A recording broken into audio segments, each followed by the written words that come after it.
C'est ici, au milieu de la rue, que l'accident s'est produit. Est-ce qu'il y a d'autres victimes? Non. Un jeune homme de 19 ans est à terre. Il a été renversé par une moto. Le caporal-chef Laurent doit immobiliser la victime.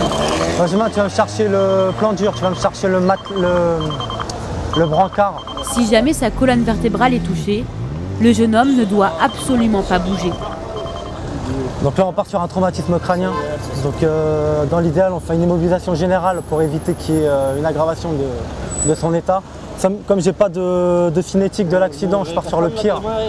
Ensuite, j'ai pas de témoin de la scène. Là, comme vous voyez, tout le monde s'est écarté de la scène. Donc au final, j'ai pas grand chose avant l'arrivée des secours. Donc on va le mettre rapidement dans le camion et puis on fera un check-up de son état.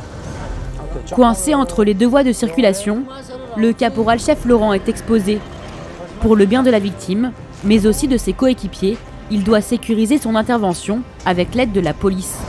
Dis-moi, est-ce que tu peux faire, le temps que tes collègues arrivent, parce que je pense que c'est pas toi qui es attribué à la circule, juste que je passe à la circulation pour que je puisse intervenir. Donc là.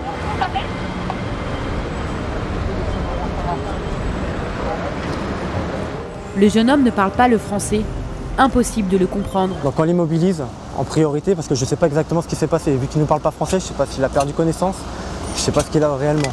Donc on immobilise, on part au plus grave et c'est la position d'attente la plus adaptée à la situation d'un traumatisme.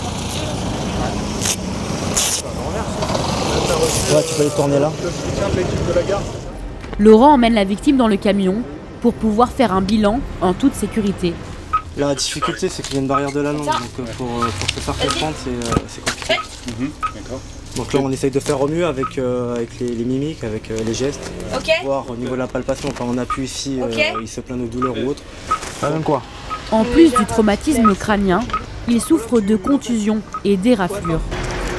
Mais Laurent doit aussi s'occuper d'une autre victime, le responsable de l'accident, le conducteur de la moto, qui semble indemne. Pour toi, ça donne quoi?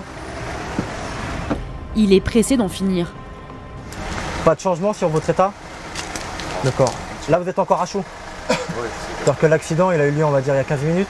Ça se trouve, dans 5 minutes, vous allez ressentir des douleurs. Nous, ce qu'on vous conseille, c'est quand même d'aller à l'hôpital, juste pour être surveillé. D'accord? C'est vrai que c'est juste des douleurs du cou, j'aurais mal, je le sais, mais si j'avais quelque chose de grave, je le saurais, j'ai déjà eu des accidents. Ouais. C'est que là, c'est pas... Le problème, c'est que vous êtes encore à chaud, là. Le jeune homme refuse d'aller à l'hôpital, malgré l'insistance des pompiers. On lui expose tous les risques encourus. S'il reste sur place, maintenant, il souhaite pas du tout aller à l'hôpital. On va pas forcer la chose. Pas de temps à perdre, Laurent doit aller à l'hôpital, tandis que le motard reste sur place.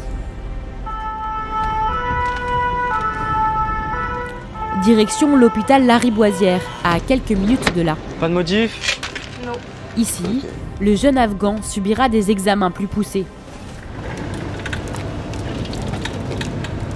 Notre intervention s'arrête ici, enfin s'arrêtera au moment où je finirai mon rapport, mais pour nous, la victime a été prise en charge à l'hôpital, donc elle sera surveillée à l'hôpital. Donc on est prêt à repartir sur une nouvelle intervention.